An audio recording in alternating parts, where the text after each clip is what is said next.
selama ini kan kita menjalankan tradisi di mana kita itu biasanya kita bikin beberapa kelompok untuk dikasih PR sehingga mereka nanti yang ceramah. Jadi kita sinau bareng-bareng. Jadi saya ikut sinau gitu ya.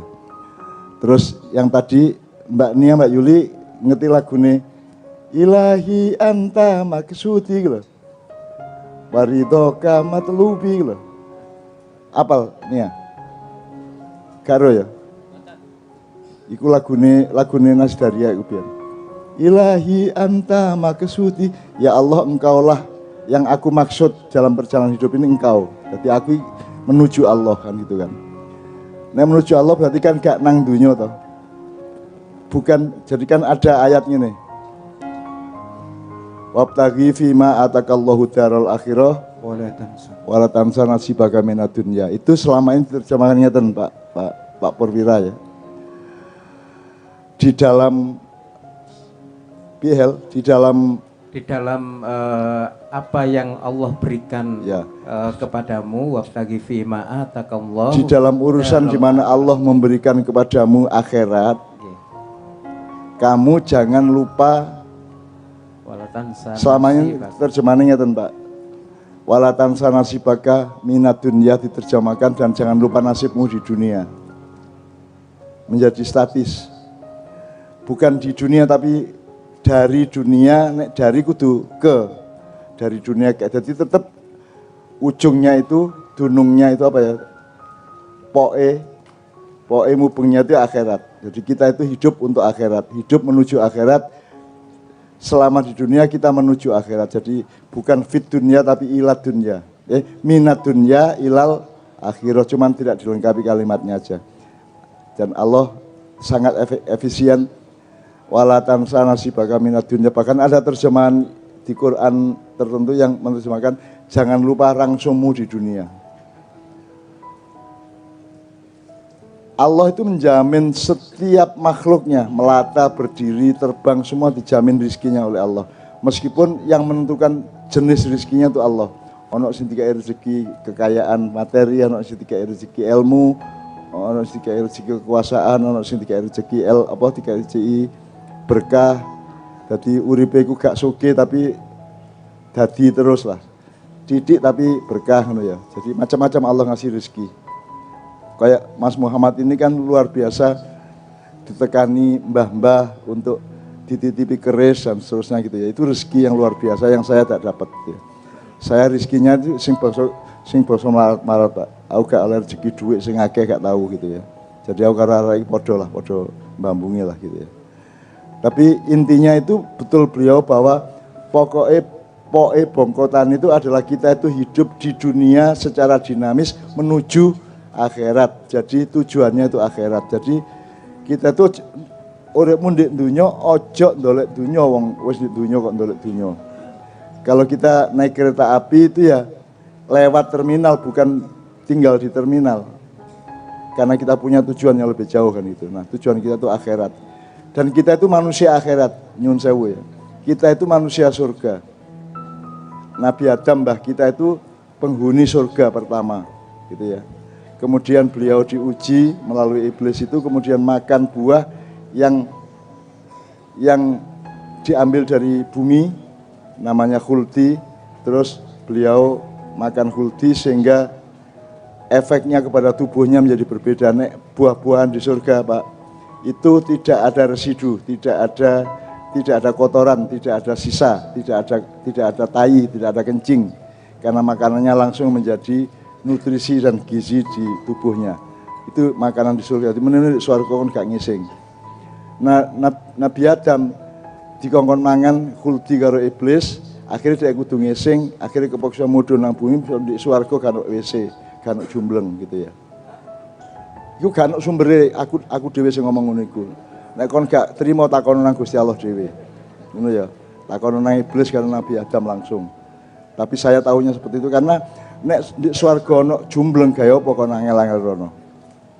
Nek di swarga ngentat ngentut ae pengajian di kono ngentat ngentut wambu gawe apa nang swarga. Surga itu harum. Surga itu puncak keindahan hidup. Maka bidadari itu bukan perempuan, bidadari itu adalah pertemuan antara software kita dan receiver kita dengan puncak keindahan ciptaan Allah. Itu namanya bidadari, hurun ain. Jadi itu penglihatan dan rasanya manusia yang mencapai puncak untuk menikmati keindahan dari Allah. Duduk wedok nek itu dari wedok terus sing wong wedok oleh apa? Lesbian kabeh kok ya. Jadi bidadari itu bukan perempuan, bidadari itu adalah puncak keindahan yang kita selama di dunia melalui Islam dilatih untuk meningkatkan receiver, meningkatkan OS-nya atau kalau iPhone iOS-nya gitu ya, meningkatkan softwarenya supaya kita bisa menikmati keindahan. Sebab keindahan itu tidak tergantung tingkat keindahannya, tapi tergantung receivernya. Jadi misalnya arek umur 5 tahun gak bisa menikmati keindahannya, bisa dinikmati arek umur 10 tahun. Arek remaja gurung bisa menikmati keindahan yang bisa dinikmati oleh orang dewasa. Orang dewasa juga belum tahu keindahan, belum bisa menikmati keindahan yang bisa dinikmati oleh orang tua. Wedhus iku kok kayak Quran ya gak nikmat, kok kayak apa? Gado-gado ya gak nikmat. Sing iso menikmati gado-gado adalah manusia. Jadi hurun itu adalah pertemuan antara receivernya manusia secara rohaniah maupun mungkin jasadiah yang kita tidak tahu ya, untuk menikmati puncak dari keindahan yang dianugerahkan oleh Allah Subhanahu wa taala. Jadi itu yang diajarkan Islam. Nah, Islam itu tidak untuk umat Islam. Jadi Nabi Muhammad sekali lagi bukan nabi umat Islam. Nabi Muhammad itu nabinya umat manusia. Dan Allah menyatakan tadi manusia itu adalah umat yang satu. Jadi salah nek kon ngarani wong dinyo dibagi Muhammad karo wong Islam, Yesus karo wong Kristen, Nabi Musa karo wong Yahudi, Buddha Gautama karo wong Buddha, salah. Nabi-nabi sebelum Muhammad itu nabi-nabi primordial, nabi-nabi untuk suku atau bangsa tertentu atau makhluk tertentu, tapi Nabi Muhammad itu untuk tidak hanya semua manusia. Dia tidak hanya nabi semua manusia, tapi nabi rahmatan lil alamin.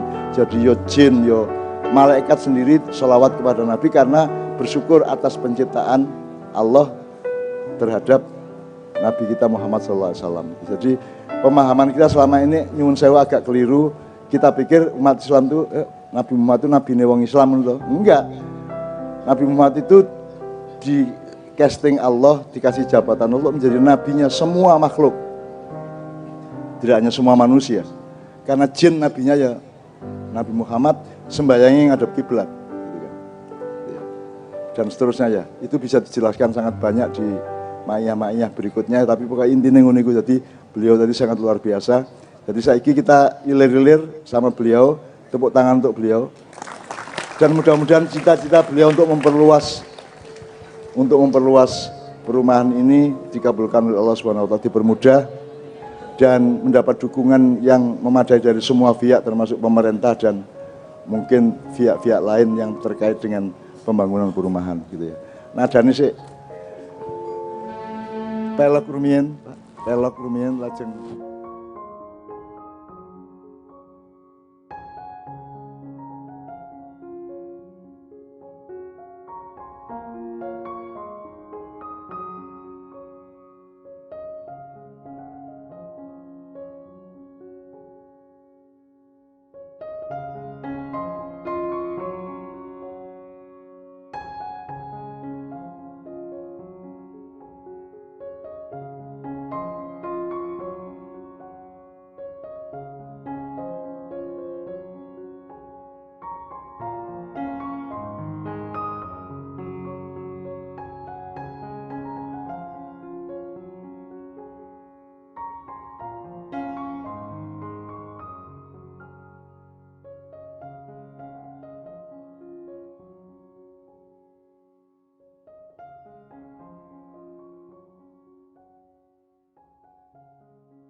melalaikan pendidikan anaknya, melalaikan pendidikan keluarganya, hanya sibuk bagaimana menyuburkan badan keluarganya, tapi bersama dalam hidupmu dan masalah hatimu, Anda akan dimintai pertanggungjawaban oleh Allah.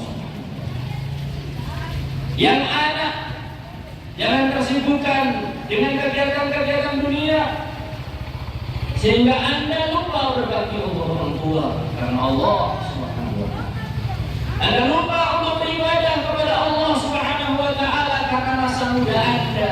Anda habiskan untuk kesenangan-kesenangan dunia. Yang remaja berpacaran-pacaran. Yang pemuda bersenang-senang dengan gadget. Lebih memilih gadget ketimbang membaca firman Allah Subhanahu wa taala.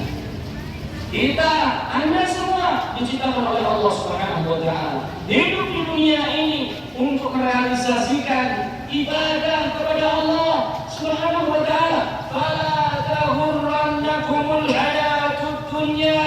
Jangan sampai dunia yang ada di hadapan kita melalaikan kita semua dari tujuan awal penciptaan manusia, itu ibadah kepada Allah Subhanahu wa taala.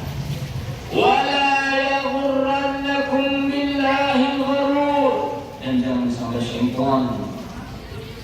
sampai syaitan menipu Anda dari mengingat Allah Subhanahu wa taala.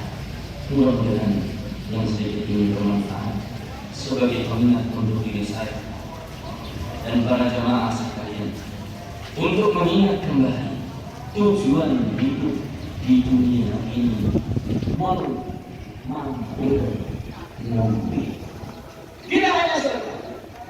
Kita hanya sekedar menumpang. Kama kami rajulin istadalla tahta syajaratin thumma raha. Sebagaimana seseorang yang berteduh di bawah teduhan sebuah pohon, kemudian dia pun pergi karena pohon itu bukan tempat temannya. Aqulu hadzal qaul astaghfirullah li wa lakum wa li sa'iril muslimin innahu huwal ghafurur rahim.